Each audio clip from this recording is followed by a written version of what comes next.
बच्चों, जैसा कि मैंने वादा किया था आपसे, आज मैं आपके सामने आ गया हूँ उसी वादे के अनुसार। आज मैं इंटरमीडिएट फिजिक्स का जो प्रायः बोर्ड एग्जाम में पूछा जाता है उसी नियम के बारे में चर्चा करेंगे, जिसका नाम है कूलाम का नियम। आपने नाम सुन लिया होगा, कईयों को आता भी होगा, लेकिन जिनको नहीं आता उनके लिए मैं यहाँ पर उनको समझाने के लिए आया हूँ।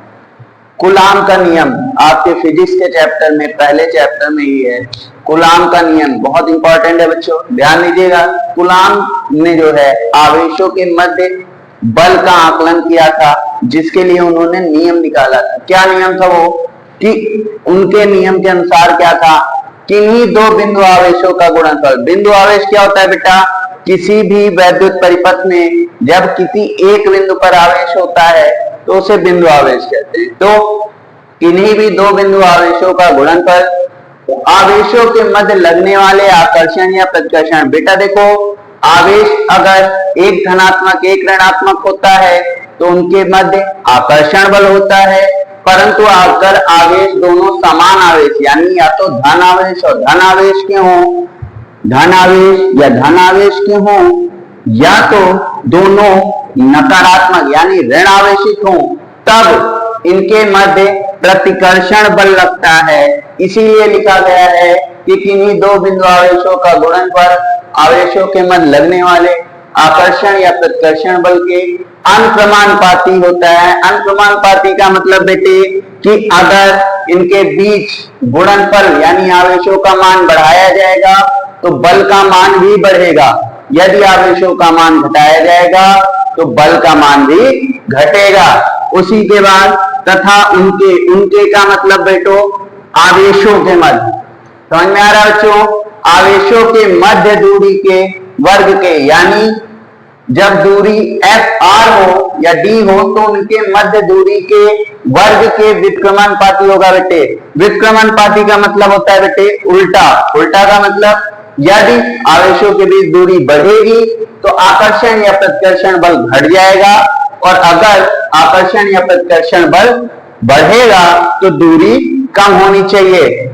चलिए बेटे, इसको अब हम गणितीय रूप में प्रूफ करते हैं। जैसे हमने मान लिया एक आवेश आपका Q1 या Q मान लेते हैं और दूसरा Q0 है।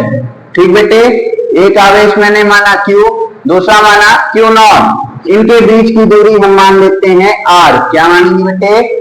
R। R जब मानते हैं तो हम कथन के अनुसार चलते हैं। देखिए, लिखना पड़ेगा कथना अनुसार, यानी कथन के अनुसार हम कहा जाएंगे बेटे?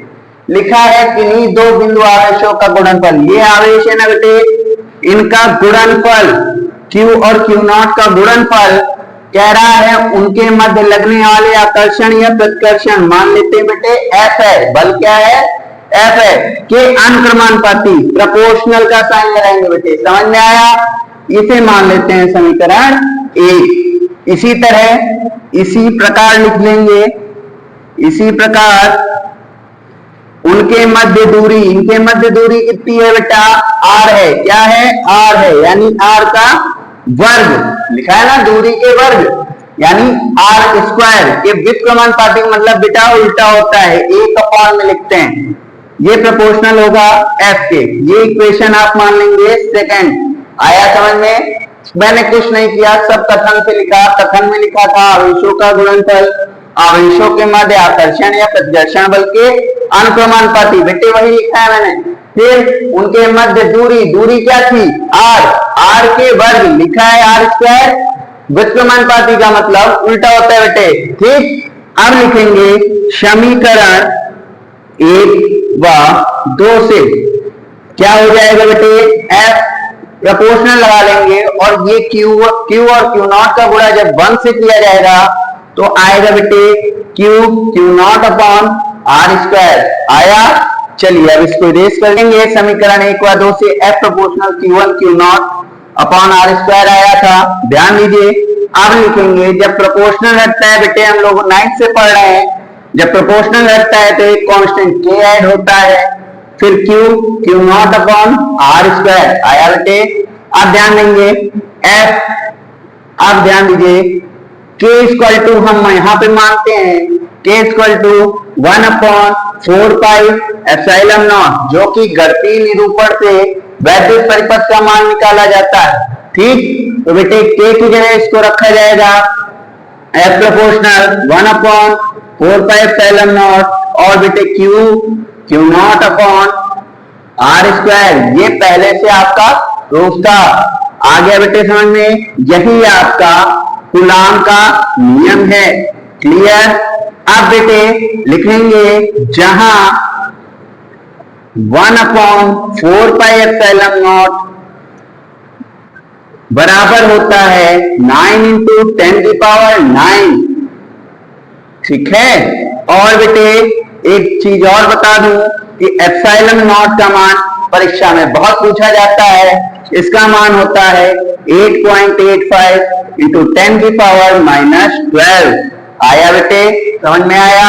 यानी कूलाम के नियम में F equal to formula 1/4πε0 Q0 upon R square आएगा, जहां 1/4πε0 की वैल्यू 9 × 10⁹ होता है। बेटे आगे न्यूमेरिकल में ये बहुत काम आने वाला है। उसी प्रकार यहाँ पे जो ε0, इसको वैद्युतशीलता कहते हैं। क्या कहते हैं? वैद्युतशीलता। इसका मान आपको न्यूमेरिकल्स में सहायता देगा। तो वैद्युतशीलता ε0 कहते हैं, जिसका मान 8.85 × 10⁻12 होता है। उम्मीद है आपको ये कूलाम का नियम समझ में आ गया होगा। आपको ये वीडियो कैसा लगा कमेंट में जरूर बताएं और साथ ही हमारे चैनल को सब्सक्राइब करें और वीडियो यदि पसंद आया है तो लाइक करें। जय हिंद, जय भारत।